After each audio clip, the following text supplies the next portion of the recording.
ये बात सही है कि गलत है कि आप लोग करोड़ों बार आए और मर चुके? ये सही है कि गलत है?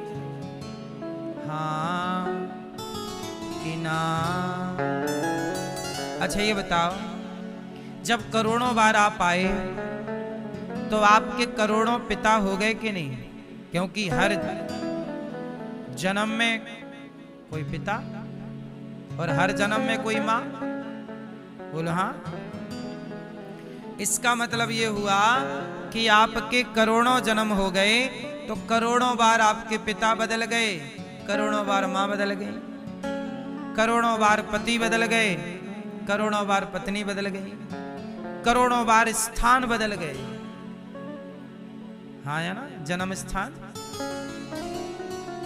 सब करोड़ों बार बदला, लेकिन एक चीज नहीं बदली एक भी बार। कौन? संसार के पिता बदलते रहे। हाँ या ना? लेकिन यथार्थ में जो वास्तविक आपका पिता है, पहला पिता, सच बताओ आप किस पिता से प्रकट हुए? ये जो आपका पिता है, जो आपके पिताजी हैं, ये आपके पिता आपके आत्मा के पिता हैं कि शरीर के पिता हैं? ये किसके पिता हैं? ये आत्मा के पिता नहीं है। लेकिन सच बताओ, आपके अंदर जो आत्मा है वो आपके पिता का अंश है कि ईश्वर का अंश है? आत्मा वही जायते पुत्रः कहते तो हैं, लेकिन एक बात बताएं, जो आत्मा है वह किसका अंश है? ईश्वर का। ईश्वर अंश जीव अविनाशी, चेतन अमल सहज सुख राशि। किसका अंश है? तो सच बताओ, आपके एक पिता तो ये हो गए जिन्होंने आपको पाला पोसा, लेकिन एक पिता भगवान है। तो ज्यादा अधिकार किस पिता का है आप पर? इस पिता पर कि उस पिता पर? किस पिता का ज्यादा अधिकार है आप पर? ये वाला पिता ज्यादा अधिकार दिखाता, तू मेरा बेटा है, तू मेरी बेटी है, चल यहां। यहां वाला पिता ज्यादा अधिकार दिखाता है, लेकिन वास्तविक में अधिकार इस पिता का है ही नहीं, उस पिता का अधिकार ज्यादा है। इसलिए वो वाला पिता जब बुला लेता है आपको जाना पड़ता है, और ये वाला पिता रोता रह जाता है। बोलो हाँ। ये वाला पिता रोता रह जाता है, और वो वाला पिता जब बुलाता है तो आपको, जब उस पिता ने भेजा तो आ गए, उस पिता ने बुलाया तो चले गए। ये पिता कुछ नहीं कर सकता जब आप जाओगे तो। सही है कि गलत है?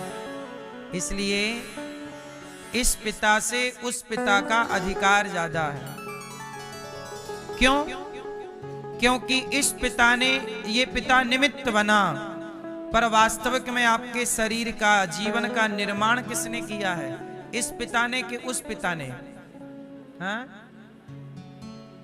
किसने? इसने, उसने। आपकी आंख इस पिता ने बनाई कि उस पिता ने? कान इस पिता ने बनाए कि उस पिता ने? तो फिर आप किसकी संतान कहलाए? हाँ, यहां वाला तो झूठ ही कहता है कि ये मेरा है। अच्छा सच बताओ, आप में से कितने पिता हैं यहां पर? अर्थात जिनका बच्चा है वो हाथ उठा सकते हैं कि पिता आप बन चुके हैं। हैं आपके पुत्र पुत्री, बेटा बेटी, कुछ भी? तो सच बताओ, ये बेटा आपका है? टोपी वाले भैया, ये बेटा आपका है? आपका नहीं है?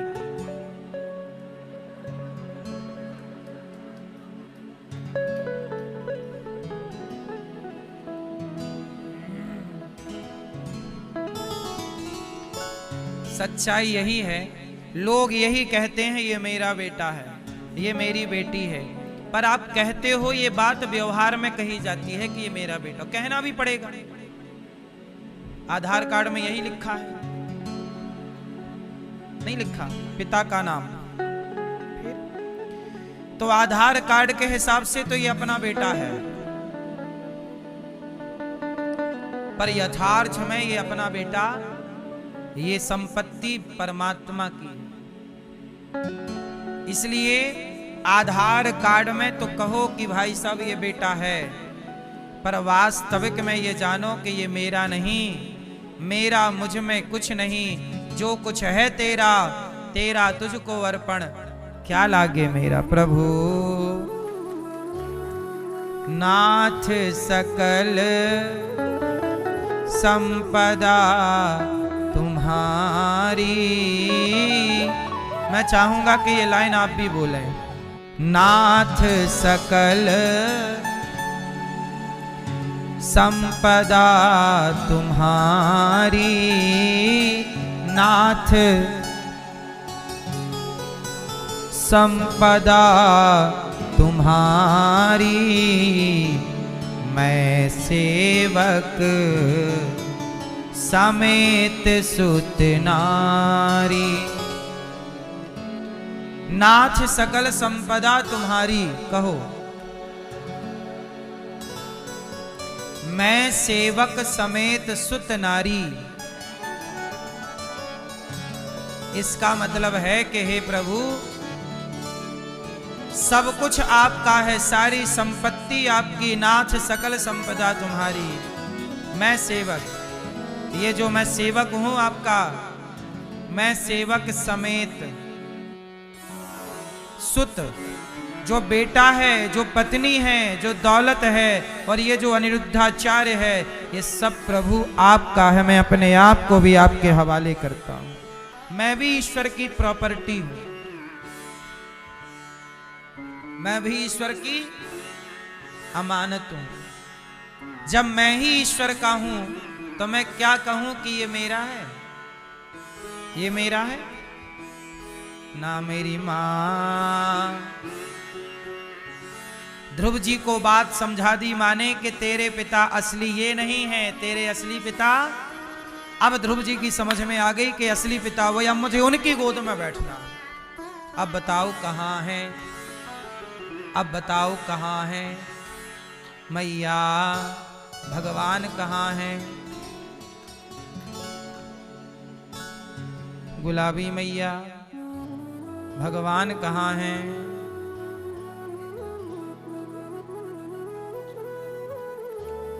हर जगह पीली मैया, भगवान कहां है।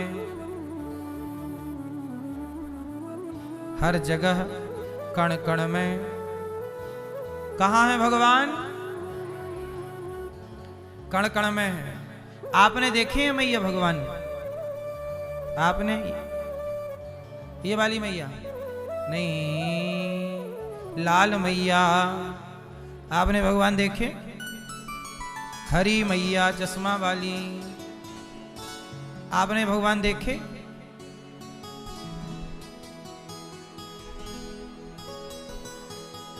आपने भगवान देखे कि ना भाई, आपने भगवान देखे,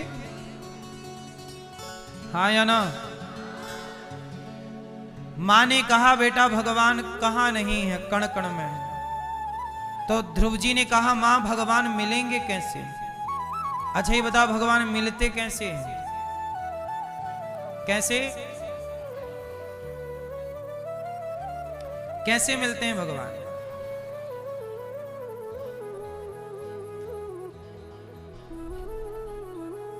कैसे मिलते हैं भगवान हैं।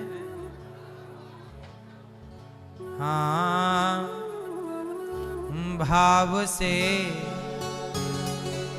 मिलते हैं भगवान। किससे मिलते हैं। जैसे मक्खन चाहिए तो कैसे मिलेगा। मक्खन चाहिए,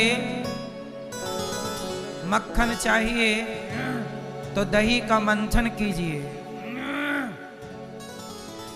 मक्खन चाहिए तो दही का मंथन कीजिए। जैसे दही के मंथन से मक्खन मिल जाता है, ऐसे भक्ति करिए, भगवान से प्रेम करिए तो भगवान भी मिल जाएंगे। ध्रुव जी से माँ ने कहा, जा बेटा तू प्रेम कर, भगवान का चिंतन कर, तप कर, तप के बल से भगवान मिलेंगे। ध्रुव जी चल पड़े। अब ये तपस्या का मार्ग कौन सुझाएगा? तो नारद जी मिल गए, मंत्र दे दिया, ओम नमो भगवते वासुदेवाय। और ध्रुव जी इस ओम नमो भगवते वासुदेवाय किस पावन मंत्र का ध्रुव जी ने प्रेम से जाप किया। क्या किया? ध्रुव जी ने जाप किया। कहां जाप किया? यहीं वृंदावन ब्रजमंडल में, मधुवन में। और जब जाप किया 3 दिन में 1 बार खाते और मंत्र जपते, ओम नमो भगवते वासुदेवाय, ओम नमो भगवते वासुदेवाय। चिंतन भगवान का कर रहे हैं। फिर 6 दिन में 1 बार खाते हैं, 9 दिन में 1 बार। 5 माह पूरे हुए, 6ठा महीना लगा कि ध्रुव जी ने पांव के अंगूठे के बल पर खड़े होकर तपस्या स्टार्ट कर दी। आजकल का व्यक्ति तप नहीं करना चाहता। आज भी बहुत लोग भगवान का नाम जपते हैं, लेकिन नाम जप के भी कहते हैं कि भगवान का कोई अनुभव नहीं हुआ, साक्षात्कार नहीं हुआ। क्या कमी रह गई कि सपने में भी दर्शन नहीं हुआ? तो एक बात बताएं, जाप करने का भी एक नियम है कि आप तो जाप करिए, पर जो आपका चित्त हो वह पवित्र हो, निर्मल हो। कैसा हो? चित्त कैसा हो? निर्मल हो। निर्मल मन जन सो मोहि पावा, मोहि कपट छल छिद्र न भावा। यदि निर्मलता है, अब देखो आप माला जप रहे हैं पर ईर्ष्या कर रहे हैं किसी से, छल कर रहे हैं किसी के साथ, निंदा चुगली कर रहे हैं, वो माला जप रहे हैं, तो इस माला का कोई लाभ थोड़ी है मेरी माँ। स्वभाव निर्मल हुआ क्या? छल कपट मिटाए क्या? लोग कहते हैं कि हम तो लहसुन प्याज भी नहीं खाते, लहसुन प्याज नहीं खाते, पर 2-2 घंटे चुगली करते हैं।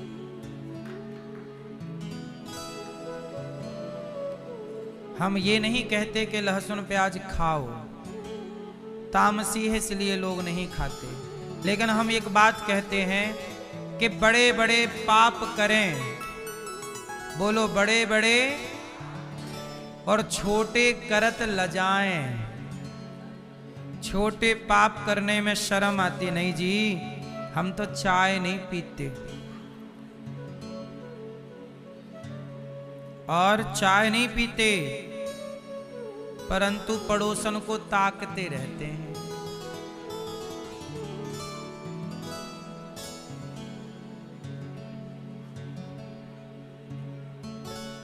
तो बताओ, चाय बुरी है कि ताकना बुरा है? चाय छोड़ दी, ताकना नहीं छोड़ा। लहसुन प्याज छोड़ दी, निंदा चुगली नहीं छोड़ी। इसका मतलब ये है मेरी मां कि सबसे बड़ा पाप क्या है, क्या छोड़ना चाहिए? आप लोग ही बताओ, क्या छोड़ना चाहिए? क्या छोड़ना चाहिए? हैं? ना काहू से दोस्ती, ना काहू से बैर, कबीरा खड़ा बाजार में, सबकी चाहे खैर। सब सुखी सर्वे भवन्तु सुखिनः सर्वे सन्तु निरामया। हम क्यों चाहें आपका बुरा, हम क्यों करें आपकी निंदा, हम क्यों करें आपकी चुगली, हम क्यों आपसे करें ईर्ष्या। एक बात बताओ, सच बताना मैया, आप लोग अपने परिवार में, पड़ोसियों से, परिवार में किसी से ईर्ष्या, द्वेष, निंदा, चुगली आप लोग करते हो कि नहीं? सच बताओ, हैं? करते हो ना? मैया पड़ोसन से क्या पूछ रही हो मेरी माँ? करती तुम हो, पूछ रही हो तुम करती हो? क्या कह दें? हाँ कर दें?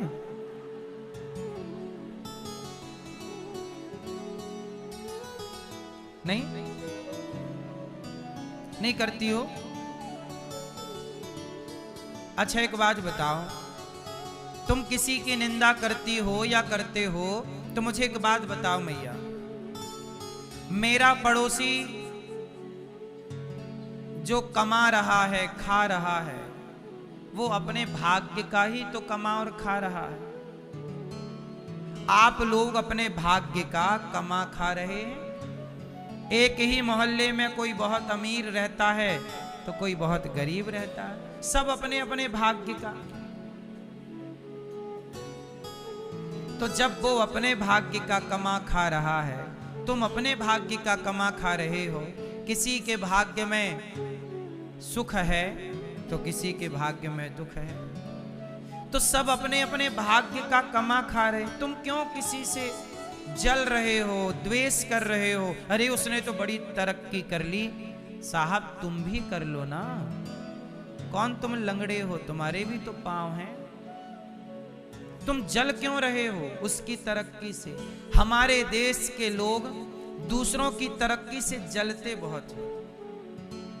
खुद कुछ नहीं करेंगे और कोई कुछ कर रहा है तो उसे बदनाम करेंगे। जितना टाइम दूसरों को नीचा गिराने में खर्च करते हो, उतना समय अपने को ऊपर उठाने में लगाते तो आप बहुत ऊपर उठ जाते।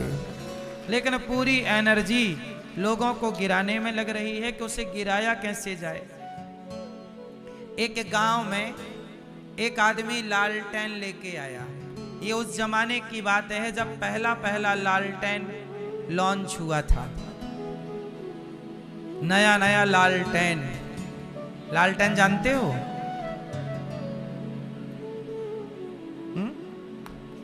कांच लगा रहता था, अंदर बत्ती थी, जला दो, तूफान में भी जलता था वो। तूफान में भी एक आदमी लाया लालटेन और आंगन में लटका दिया। अब उसके चारों ओर प्रकाश ही प्रकाश। उस जमाने में जब लाइट वाइट का जमाना, पुरानी बात है, एक आदमी लालटेन लाया। अब गांव भर के लोग लालटेन देखने आए। भाई ये लालटेन क्या होता है, देखें चलो। सब लोग आए और जब सब लोग आए तो देखा कि उसके आंगन में प्रकाश था। लग ही नहीं रहा था कि रात हो गई, क्योंकि पहला पहला प्रकाश देखा था इस तरह का। दीपक को तो छाया चाहिए, पर लालटेन तो हवा में भी जल रहा है। तो वो आंगन में लटका और चारों ओर प्रकाश फैला रहा था।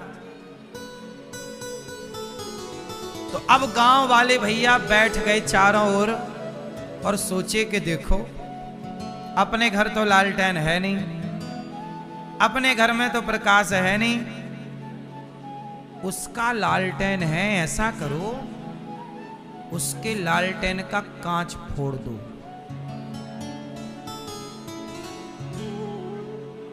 तो अपना भी अंधकार है, उसका भी है, क्योंकि उसका प्रकाश चुभ रहा है।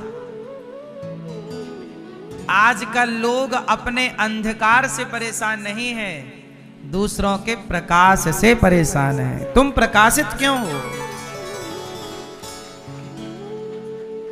एक जुगनू के पीछे सांप पड़ गया। जुगनू समझते हैं? इतना सा एक कीड़ा होता है, वो चमकता है। पहले बहुत दिखता था गांव खेड़े में, अब तो कम दिखता है। जुगनू, उसका पीछे का हिस्सा ना बिल्कुल प्रकाश, ऐसे जैसे बल्ब जल रहा हो, उसे जुगनू कहते हैं। आप में से कुछ लोगों ने देखा होगा, एक जुगनू था, उस जुगनू के पीछे सांप पड़ गया। जुगनू आगे आगे भागे, सांप पीछे पीछे भागे। बड़ी देर बाद जुगनू ने सांप से कहा कि भाई साहब, जुगनू ने कहा, सांप भैया, मैंने तुम्हारा क्या बिगाड़ा जो तुम मेरे पीछे भाग रहे हो, मुझे मारना चाहते हो? सांप ने कहा कि देख जुगनू, मेरी तेरे से कोई वैसे वास्तविक दुश्मनी तो नहीं है, लेकिन तू जो चमक रहा है ना, तेरी चमक से मैं परेशान हो रहा हूं। तू चमक क्यों रहा है, इसलिए तुझे मारना चाहता हूं। आजकल लोग परेशान क्यों हैं? दूसरों की चमक से, दूसरों की तरक्की से, दूसरों के उत्थान से। इसलिए मेरी माँ, अब गांव वालों ने प्लान किया कि चलो, या तो ऐसा करो कि अपन लोग भी सब लोग लालटेन ले आए। तो सब लोग लालटेन लाने की क्षमता में नहीं थे, तो जब अपना नहीं आ रहा है तो ऐसा करो इसका भी कांच तोड़ दो। अब जब वो सो गया तो दूर से ये पत्थर निशाना लगा रहे गांव वाले, निशाना लगाए, पर निशाना लगा नहीं, उसकी नींद खुल गई। वो नींद खुली तो उसे लगा अच्छा लालटेन जला रह गया, बुझा के अंदर कर लिया। अब गांव वाले फिर परेशान, भाई बुझ नहीं पाया इसका, कल ट्राई करेंगे। कल फिर उसका लालटेन जलाइए, फिर पहुंच गए पत्थर लेके। बस मेरी माँ, आपसे मैं यही प्रार्थना करता हूं कि अपने को प्रकाशित कीजिए, दूसरे के प्रकाश को छेड़िए मत। क्योंकि यदि आपने दूसरों के जीवन में अंधकार दिया तो आपके जीवन में फिर ऐसा अंधकार आएगा कि वो लालटेन से भी मिटने वाला नहीं है। इसलिए बार बार एक बात, भला की जय भला होगा, बुरा की जय बुरा। किसी की निंदा ना करना। जो खा रहा है वो अपने भाग्य का है। हमारा पड़ोसी तरक्की कर रहा, भाई और कर। हमारे भाग्य में जितना था, हमें राम के भाग्य में वनवास था तो वनवास चले गए नहीं। हाँ, कोई धनवान है, कोई कंगाल है, क्या बताएं। अपने कर्मों का फल सब पाएं। ये संसार है, एक धनवान है, एक कंगाल है, क्या बताएं। अपने कर्मों का फल सब पाएं। एक अमीर एक गरीब, कौन जाने कौन किस भाग्य का खा रहा है। इसलिए हम कौन होते हैं किसी को कुछ कहने वाले। आप तो बिंदास रहा करो। आप जितना आपको दिया ईश्वर ने उसमें आप खुश रहा करो। आप ये मत कहा करो कि उसके पास ज्यादा है कि कम। हम कैसे हैं, बस हम नमक रोटी खा रहे हैं, खुश रहो। हलवा पूड़ी खा रहे हो, खुश रहो। एक धनवान है, एक कंगाल है, क्या बताएं। सब लोग अपनी करनी का फल सब पाएं। सच बताओ, यही सत्य है ना? बोलो हाँ। एक महलों में रहती है रानी, एक कुटिया की कहती कहानी। समय देखो, एक रानी है, रानी, और उसी रानी के यहाँ एक नौकरानी है। हाँ या ना? दोनों एक ही जगह है, लेकिन दोनों में अंतर। एक रानी है और दूसरी एक महलों में रहती है रानी, एक कुटिया की कहती कहानी। झाड़ू देती फिरे, आंसू पोंछत फिरे, क्या बताएं। अपनी करनी का फल सब पाएं। सब अपने कर्मों के अनुसार, कोई राजा है, कोई रंक है, कोई अमीर है। एक सोने की थाली में खाता, आज भी ऐसे लोग हैं जो सोने की थाली पे खाते हैं। एक सोने की थाली में खाता, एक रोटी का टुकड़ा न पाता। हाथ जोड़त फिरे, आंसू पोंछत फिरे, क्या बताएं। अपने कर्मों का फल सब पाएं। ये कर्मों का क्या है? कोई अमीर, कोई गरीब। इसलिए आप जलो ना, ईर्ष्या ना करो, सब आनंद से अपना अपना भाग्य भोग रहे हैं। एक मोटर की करता सवारी, एक सड़कों पे फिरता भिखारी। एक प्लेन पे उड़ रहा है, खुद का हेलीकॉप्टर किसी के पास है। एक तो खुद के हेलीकॉप्टर से चल रहा, और दूसरा एक मोटर की करता सवारी, एक सड़कों पे फिरता भिखारी। हाथ जोड़त फिरे, भीख मांगत फिरे,